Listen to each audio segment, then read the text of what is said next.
ఆరాధిస్తుంటున్నాం. నిన్న నేడు నిరంతరం ఏకరీతిగా ఉన్న గొప్ప దేవుడు, భూత వర్తమాన భవిష్యత్ కాలంలో సర్వాధికారి అయిన ప్రభు, పరిశుద్ధుడే పరిశుద్ధుడే పరిశుద్ధుడని దూతగణ స్తోత్రంలో పొందుతగుతున్నటువంటి దేవ, మేమందరం కలిసి ఉదయకాలంలో స్తుతిస్తున్నాం, ఆరాధిస్తున్నాం, మహింపడుస్తున్నాం. నీ ఎదుట సాగిలపడి నమస్కారం చేస్తూ నీ నామాన్ని హెచ్చిస్తూ మా అందరి స్తుతి ఆరాధన కీర్తి ప్రభావ మహిమలు యేసు నామంలో నీకు సమర్పిస్తుంటున్నాం తండ్రి. ఆమేన్. దేవుని వాక్యాన్ని ధ్యానం చేసుకుందాం. ఈ దినం ఏ దినం? భస్మ బుధవారం. గడిచినటువంటి భస్మ బుధవారంలో మనమందరం కూడా దేవుని ధ్యానించాం. దాని యొక్క విశిష్టత, ప్రాముఖ్యత మనం జ్ఞాపకం చేసుకుందాం. వింటున్నదే పదే పదే వింటున్నాం. There is nothing new.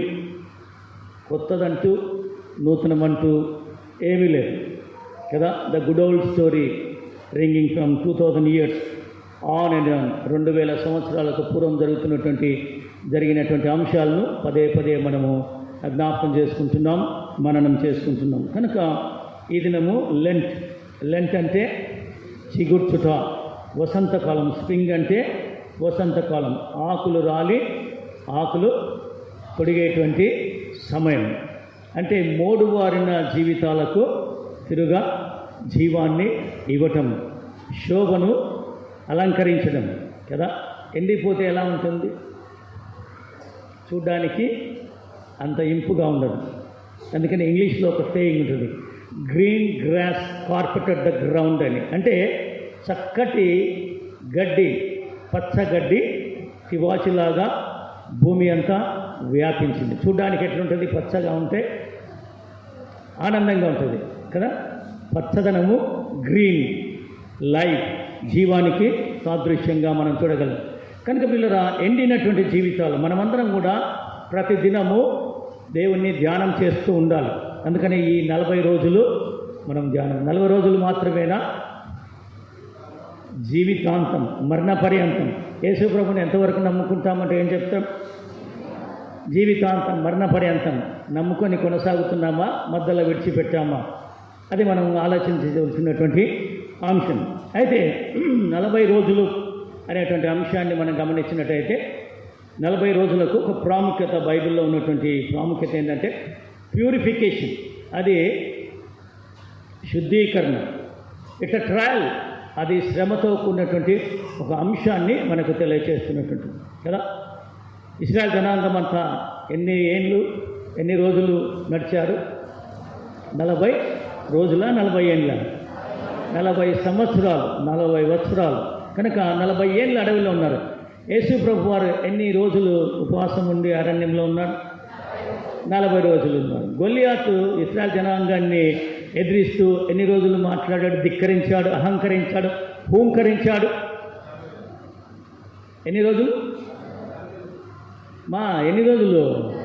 40 రోజులే. ఇవన్నీ 40 రోజుల గురించి మాట్లాడుతున్నాం. బైబిల్లో ఉన్నటువంటి 40 రోజుల యొక్క ప్రాముఖ్యత. అంటే 40 రోజులు ఫిలిస్తీయుడైనటువంటి గొల్లియాతు ఇశ్రాయేల్ జనాంగం మీద, దేవుని ప్రజల మీద హూంకరిస్తున్నాడు. ఎవరైనా రాగలరా, నన్ను ఓడించగలరా అని. అది 40 రోజులు. పిల్లరా, ఈ 40 రోజులు మనము దేవుని సన్నిధిలో గడపడానికి మరి ఏలియా కూడా ఎన్ని దినాలు ప్రయాణం చేశాడు? అది 40 రోజులే. 40 రోజులు అరణ్యంలో ప్రయాణం చేశాడు. రోజు భోంచేస్తూ బయలుదేరాడా? ఒక్క మారే తిన్నాడు. తర్వాత నీకు బహుదూర ప్రయాణం ఉంది కనుక లేచి నడుము అని చెప్పినటువంటి దేవుని మాట విని 40 రోజులు ఏకబిగిన ఆయన ప్రయాణం చేయగలిగాడు. యేసు ప్రభు వారు మరి చనిపోయి తిరిగి లేచిన తర్వాత ఎన్ని రోజులు కనపడ్డాడు? 40 రోజులు. అంత మాత్రమే కాదు, మోషే ఎన్ని దినాలు ప్రభు సన్నిధిలో ఉన్నాడు? రోజు అంటే ఎంత? 24 గంటలు. పగలు వేరు, రాత్రి వేరు. గుర్తుపెట్టుకోవాలి మనం. అంటే రాత్రి పగలు ఉన్నాడు దేవుని సన్నిధిలో. కనుక ఈ 40 రోజులు మనమందరం కూడా రాత్రి పగలు దేవునికి సమీపంగా, రాత్రంతా మేల్కోవాలని కాదు, బట్ దేవుని ధ్యానంలో, మననంలో ఉండవలసినటువంటి సమయం అనే సంగతిని మనం జ్ఞాపకం చేసుకుంటున్నాం. కనుక ఇది పాప బంధకముల నుండి విడుదల పొందుట అనేటువంటి ఒక అంశాన్ని కూడా మనం జ్ఞాపకం చేస్తాం. చూడండి, మత్తయి సువార్త 11వ అధ్యాయము 20వ వచనం నుండి 30వ వచనం వరకు రాయబడినటువంటి దేవుని మాటలను మనం చదువుకుందాం. మార్చి చదువుకుందాం. మత్తయి సువార్త 11వ అధ్యాయము 20వ వచనం నుండి 30వ వచనం వరకు రాయబడినటువంటి దేవుని మాటలు. పిమ్మట ఏ పట్టణములలో ఆయన విస్తారమైన అద్భుతములు చేసెనో ఆ పట్టణంలో వారు మారు మనసు పొందకపోవట వలన ఆయన వారినిట్లు గద్దింపసాగెను.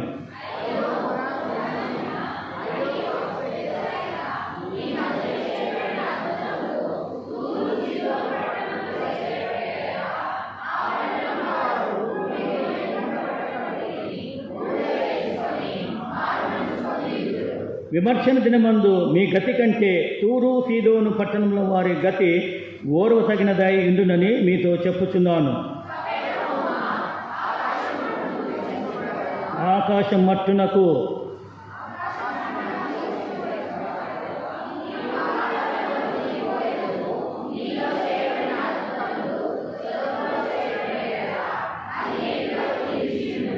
విమర్శ దినమందు నీ గతి కంటే సొదొమ దేశపు వారి గతి ఓర్వ తగినదై ఇండునని మీతో చెప్పుచున్నాను. నేను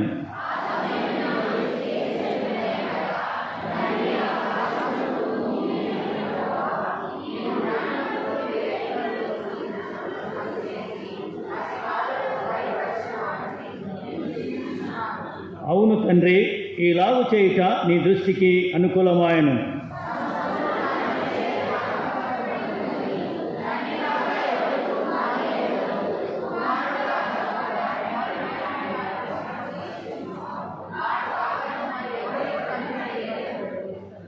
ప్రయాసపడి భారం మోసుకొనుచున్న సమస్త జనులారా నా యొద్దకు రండి, నేను మీకు విశ్రాంతి కలగజేతును.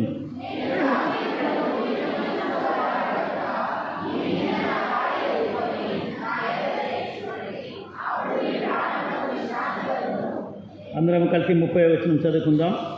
ఏలయనగా నా కాడి సులువుగాను నా భారము తేలికగాను ఉన్నది. యేసు ప్రభువారు ఒక ఆహ్వానాన్ని ఇస్తున్నాడు. నా యొద్ద నేర్చుకొనుడి, అంతేనా?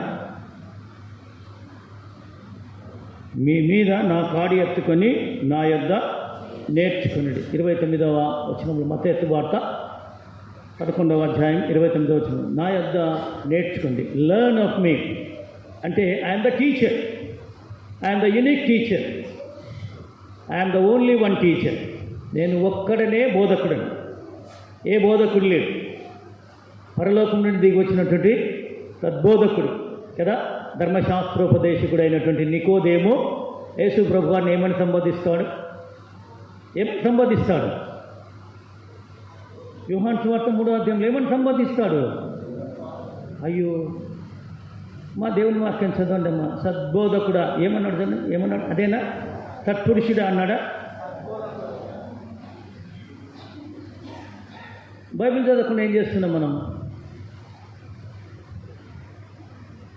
చదవాలి. నేను చెప్తున్నది కరెక్టా కాదా తెలుసుకోవడానికి బైబిలే ఆధారం. చెప్పాను కదా, అనేకులు బోధకులు బయలుదేరారు, అబద్ధ బోధకులు బయలుదేరారు, కుట్రదారులు బయలుదేరారు. కనుక మనం వారి నుండి తప్పించుకోవాలంటే దేవుని వాక్యం మనకు సరైనది. కనుక ఆయనే బోధకుడు, ఆయన వద్ద మనం వచ్చి నేర్చుకోవాలి. యేసుక్రీస్తు దగ్గర శిష్యులు ఎంతకాలం నేర్చుకున్నారు? ఎంతకాలం? రాదా తెలదా? 3.5 సంవత్సరాలు నేర్చుకున్నారు. యేసు ప్రభు వారు 33.5 సంవత్సరాలు బ్రతికారు.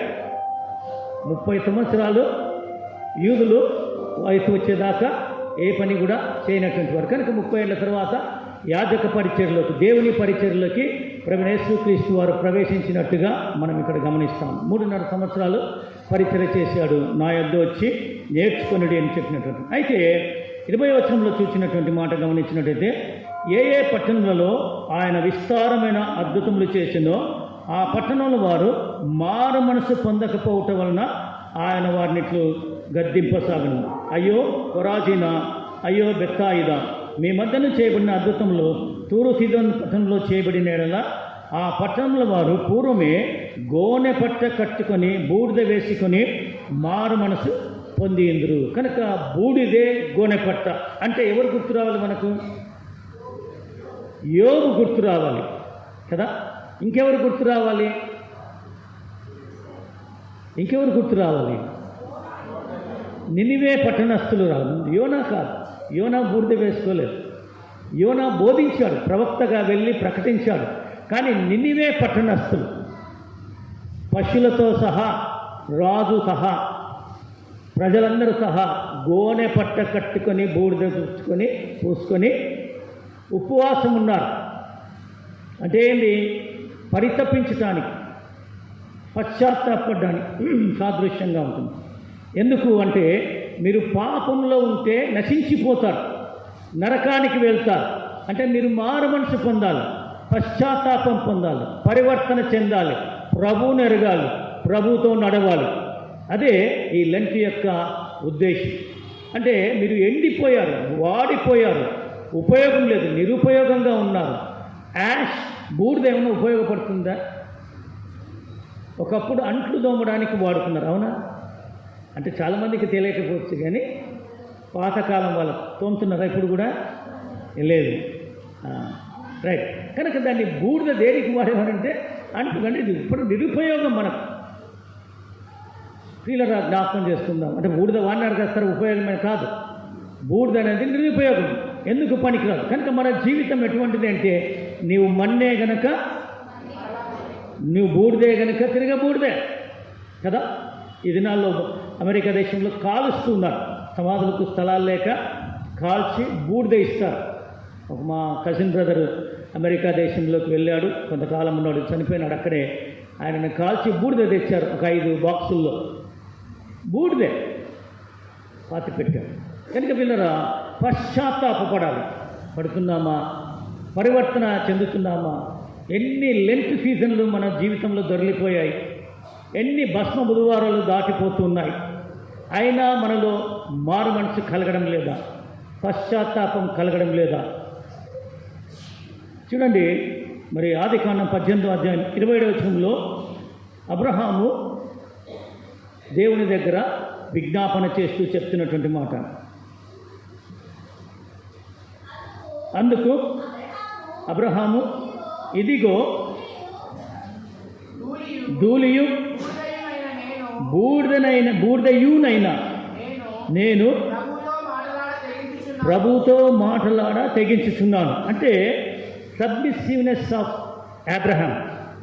ఎటువంటి స్థితిలోనికి వెళ్తున్నాడని, అయ్యా నేను ఎటువంటి వాడను, I know my status, I know who I am, నేనెవరినో నాకు తెలుసు. One knows oneself better than anybody else. అమ్మ దారిలో కూర్చోద్దన్నారు, ఆమె దాటుకొని వస్తుంది, ఏమన్నా గౌరవమా మర్యాదనమ్మ, ఇక్కడ రండి అమ్మా, ముందు స్థలం ఉంది, దయచేసి మా సహాయపడండి, ఎవరన్నా వీళ్ళు వెళ్ళండి, ఆడ కూర్చోమ్మా, ఆడ కూర్చో, ఆడ కూర్చో, తలుపు దగ్గర కూర్చున్నాడు, లేకుండా అక్కడి నుంచి. వాళ్ళని దాటుకొని రావడం మర్యాద కాదు కదా.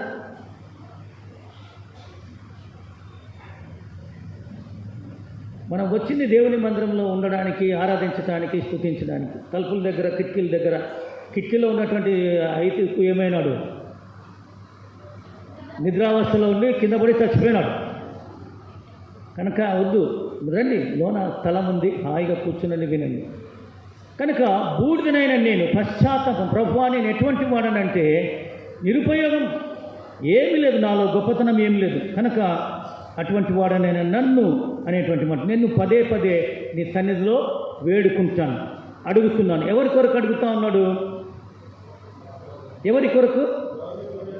లోతు కుటుంబం కొరక, సొదొమ గొమొర్రా పట్టణాల కొరకు.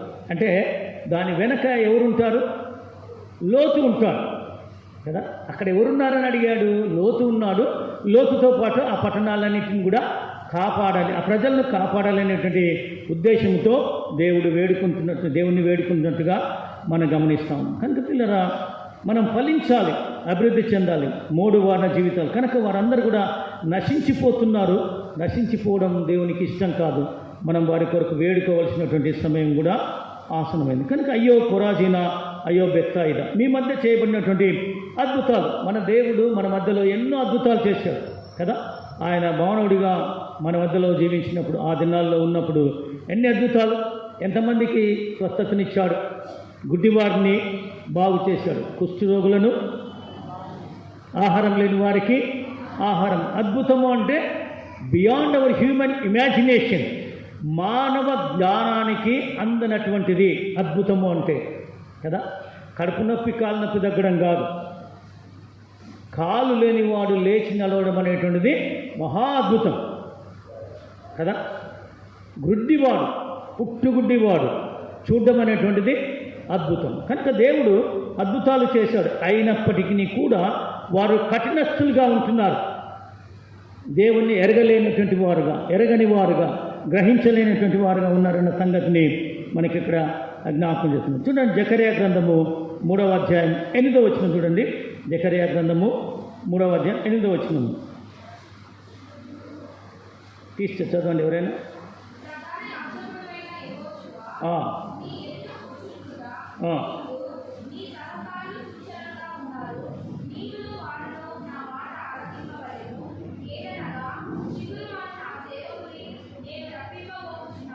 చిగురు అను నా సేవకుని నిన్ను రప్పింపబోచున్నాను కదా. అది ఎవరు ఆయన సేవకుడు? దావీదు. దావీదు తర్వాత యేసు ప్రభు అనేటువంటి విషయాన్ని మనం జ్ఞాపకం చేస్తుంది. దావీదు వంశంలో, దావీదు క్రమంలో, దావీదు సింహాసనాసీనుడుగా ఉండడానికి ప్రభువైన యేసుక్రీస్తు వారు మన జీవితాల్లో చిగురిస్తూ ఉన్నాడనేటువంటి విషయాన్ని మనకి ఇక్కడ జ్ఞాపకం చేస్తున్నాం. కనుక పాప పరిహారార్థంగా ప్రభువైన యేసుక్రీస్తు వారు జన్మించారు.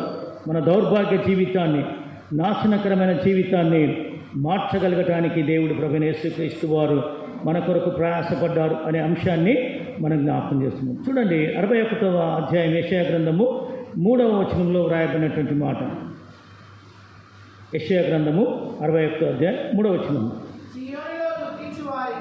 సియోనులో దుఃఖించు వారికి ఏ వస్త్రాలంట? ఉల్లాస వస్త్రములు ధరింపజేయటకును, బూడిదకు ప్రతిగా పూదండను, తర్వాత ఒక్కసారి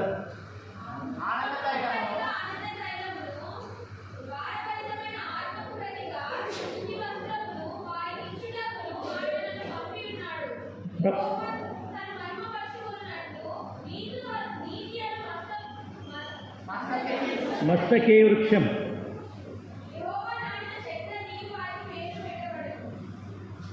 రైట్. 61వ అధ్యాయము 3వ వచనం రాయబడినటువంటి మాట. సియోనులో దుఃఖించు వారికి, సియోను పరలోకంలో లేకపోతే భూలోకంలో ఉన్నటువంటి యెరూషలేము గురించి మాట్లాడుతూ, దుఃఖించు వారికి ఉల్లాస వస్త్రములు ధరింపచేయటం, బూడిదకు ప్రతిగా పూదండను. అంటే బూడిద తీసివేసి దేవుడు ఏమిస్తున్నాడు? పూదండ. పూలదండ దేనికి ఉపయోగపడుతుంది? వివాహం అప్పుడు మనం ఏం చేస్తాము? పూలదండలు వేస్తాం కదా. కనుక ఆనందకరమైన, ఆహ్లాదకరమైనటువంటి, సంతోషకరమైనటువంటి జీవితానికి నాంది పలకడానికి ప్రభువైన యేసుక్రీస్తు వారు బూడిదకు ప్రతిగా పూదండను, దుఃఖమునకు ప్రతిగా ఆనంద తైలం. దుఃఖిస్తున్నామా? దేవుడు మనకు ఆనంద తైలాన్ని ఇవ్వటానికి ఈ దినంన ఇష్టపడుతున్నాడన్న విషయాన్ని మనం జ్ఞాపకం చేసుకోవాలి. భారభరితమైనటువంటి ఆత్మకు ప్రతిగా స్తుతి వస్త్రం. స్తుతి. ఈ పాట ఎంతమందికి వచ్చింటుంది? నేను పాడిన పాట ఇందాక మనం అందరం పాడాము, ఎల్లవేళలందు కాదు. చాలామంది మౌనంగా ఉన్నారు. మరి స్తుతి వస్త్రం ఎట్లా వస్తుంది మనకు? మన నోరు తెరవకపోతే పల్లవి ఎన్నిసార్లు పాడింటాము? 7 14 సార్లు పాడింటాము. అంటే ఏం రావాలి మనకు? అది పాట కంఠస్థం వచ్చేయాలి, పల్లవన్నీ వచ్చేయాలి. మరి పాడకపోతే స్తుతి వస్త్రం మనకు ఎలా వస్తుంది? పెండ్లి వస్త్రం కావాలి, స్తుతి వస్త్రం కావాలి, నీతి వస్త్రం కావాలి. ఉందా? ధరించామా? పిల్లరా, జ్ఞాపకం చేసుకుందాం, మనలో మార్పు సంభవించాలా. కనుక బూడిద లాంటి మన జీవితము పూదండగా మారాలి. అంటే ఇతరులకు ఉపయోగార్థంగా ఉండేటువంటి జీవితంగా ఉండాలి. మన దుఃఖము ఇతరులకు ఆనందం కలిగించేదిగా ఉండాలనేటువంటి విషయాన్ని మనకు తెలియజేస్తున్నాడు. కనుక నీతి అను మస్తకి వృక్షంలనియు, యెహోవా నాటిన చెట్లనియు వారికి పెట్టబడింది. మనమందరం కూడా దేవుడి నాటిన చెట్లు. చెట్లు దేనికి ఉపయోగపడతాయి? నీడనివ్వటానికి, ఫలాన్ని ఇవ్వటానికి, ఇంకా గాలి. గాలి అంటే చెడు గాలిని పీల్చుకొని మంచి గాలి, స్వచ్ఛమైన గాలి ఇవ్వటానికి.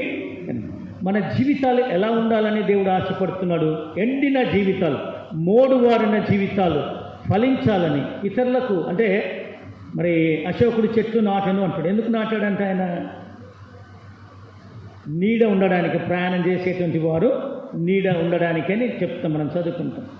తర్వాత ఫలాలు కదా, ఫలములు భుజించటానికి ఆహారం. దేవుడు మన జీవితాలను, ఇతరులు మనలో ఆత్మ ఫలాన్ని చూడాలి. ఏ ఫలం కనపడుతుంది మనలో? ప్రేమ అనేది కనపడుతుందా? మీరే చెప్పాలి. ఏ ఫలం ఉంది? మొత్తం ఫలం అంతా చెప్పండి. ఫలము, ఆత్మఫలం ఒకటే. ఆత్మఫలంలో లక్షణాలు ఎన్ని? 9. కనుక ఫలము, ఆత్మఫలము అంటే ఒకటి. నీతి ఫలం ఒకటి. విశ్వాసం, ప్రేమ, ఏమేమి ఉంటాయి? ఇవన్నీ మనలో ఉన్నాయా? మరి చెట్లుగా నాటినటువంటి ప్రభువుకు మనం ఫలమిస్తున్నామా? రాబోదినాల్లో ఏ చెట్టుని శపిస్తాడు ప్రభువైన యేసుక్రీస్తు వారు? ఫలింపని చెట్టు. ఏ చెట్టు పేరు? చెట్టు పేరు కూడా తెలాలి మనకు. ఏ చెట్టుని శపించాడు? అంజూరపు చెట్టుని. అంజూరపు చెట్టును ప్రభువైన యేసుక్రీస్తు వారు శపించారు. ఎందుకు? ఫలము లేనిది కనపడింది కనుక శపించాడు. అటువంటి జీవితము, మోడుబారిన జీవితం, ఫలము లేని జీవితం మనలో ఉండకూడదని దేవుడు ఉదయకాలంలో మనకు జ్ఞాపకం చేస్తుంది. కనుక పిల్లరా, మనకు దేవుడు చెట్లుగా నాటి చిగుర్చాలని, ఫలాలు ఫలించాలని, ప్రభు కొరకు మనం జీవించాలనేటువంటి ఒక అంశాన్ని మనకు తెలియజేస్తున్నటువంటి అంశం. కనుక యోబు కూడా తన జీవితంలో శ్రమ వచ్చినప్పుడు, దుఃఖం వచ్చినప్పుడు, ఎడబాటు వచ్చినప్పుడు, కుమారులు కుమార్తెలు చనిపోయినప్పుడు, ఆస్తి అంతా కోల్పోయినప్పుడు ఎక్కడ కూర్చున్నాడు? బూడిదలో కూర్చున్నాడు. అంటే ప్రభువా, నేను దిగంబరినై వచ్చాను, దిగంబరిగానే వెళ్తాను. ఒంటరిగా వచ్చాను, ఒంటరిగానే వెళ్తాను. అయితే మనకు తోడు ఎవరుంటారు? ప్రభువైన యేసుక్రీస్తు వారు మనకు తోడుగా ఉంటారన్న విషయాన్ని మనం జ్ఞాపకం చేస్తాం. యోబు గ్రంథం 23వ అధ్యాయం 10వ వచనం చదువుదాం. యోబు గ్రంథము 23వ అధ్యాయం 10వ వచనం. నేను నడుచు మార్గము ఆయనకు తెలియను, ఆయన నన్ను శోధించిన తర్వాత నేను సువర్ణం వలె కనబడును. పిల్లరా, ఆయన శోధించిన తర్వాత మనం ఎలా కనపడాలంట? సువర్ణము వలె కనపడాలి. సువర్ణం అంటే బంగారు, బంగారు అంటే పవిత్రతకు సాదృశ్యం, రాజరికానికి సాదృశ్యం. బంగారము, బోలము ఎవరు అర్పించారు? జ్ఞానులు అర్పించారు. ఆయన ఎవరిని గుర్తించారు?